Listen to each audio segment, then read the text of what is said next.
Hezbollah എന്ന് പറയുമ്പോൾ ആളുകൾ എന്തോ നമ്മൾ പ്രത്യേകിച്ച് നമ്മുടെയൊക്കെ ഒരു ഈ പറയുന്ന ലെഫ്റ്റ് ലിബറൽ എക്കോസിസ്റ്റത്തിൽ അത് എന്തോ ഒരു അപരിഷ്കൃതമായിട്ടുള്ള ഒരു പിന്നെ ഒരു തീവ്രവാദികളായിട്ടുള്ള കുറേ പൊളിറ്റിക്കൽ ഒരു ആൾക്കൂട്ടാണെന്ന് വിചാരിക്കുക.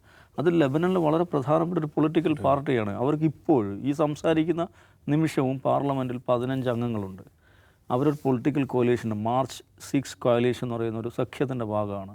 ആ സഖ്യത്തിലെ ഏറ്റവും പ്രധാനപ്പെട്ട പാർട്ടി ഏതാണെന്നറിയോ? ഫ്രീ പാട്രിയോട്ടിക് മൂവ്മെൻറ്റ് എന്ന് പറയുന്ന മിഷേൽ ഓൻ്റെ നേതൃത്വത്തിലുള്ള ഒരു മാറനൈറ്റ് ക്രിസ്ത്യൻ പാർട്ടിയാണത്. പിന്നെ പ്രധാനപ്പെട്ട ഒരു സഖ്യകക്ഷി സോഷ്യലിസ്റ്റ് നാഷണലിസ്റ്റ് പാർട്ടിയാണ്.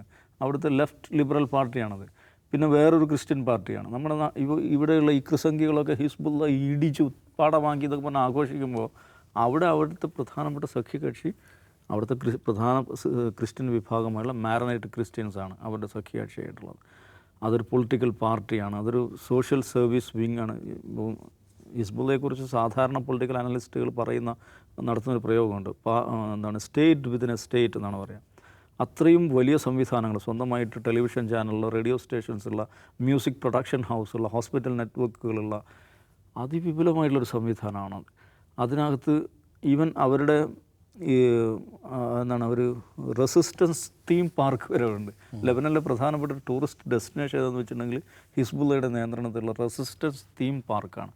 അങ്ങനെ പോകുന്ന ഈ ലെബനനിലെ ഏറ്റവും വിപുലമായിട്ടുള്ള മൈക്രോ ഫിനാൻസ് നെറ്റ്വർക്ക് അൽ ഖർൽ അൽ ഹസൻ എന്ന് പറയും.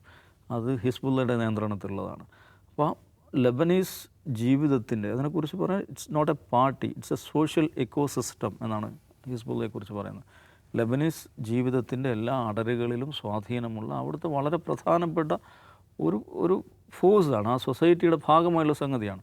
അപ്പോൾ അതിലൊന്നാണ് ഈ പറയുന്ന ഹിസ്ബുള്ളയുടെ മിലിറ്ററി വിങ് എന്ന് പറയുന്നത്. അവരാണ് ഇസ്രായേലുമായിട്ട് ഫൈറ്റ് ചെയ്തുകൊണ്ടിരിക്കുന്നത്. നേരത്തെ അജിംസ് പറഞ്ഞ പോലെ ഇസ്രായേലിൻ്റെ ചരിത്രത്തിൽ ആദ്യമായി ഇസ്രായേൽ അധിനിവേശം ചെയ്ത ഒരു ഭൂപ്രദേശത്ത് നിന്ന് സൈനിക നടപടിയിലൂടെ സൈനികമായ പരാജയം കാരണം പിന്മാറിയ ഒരേ ഒരു സ്ഥലം അത് ലെബനനാണ്.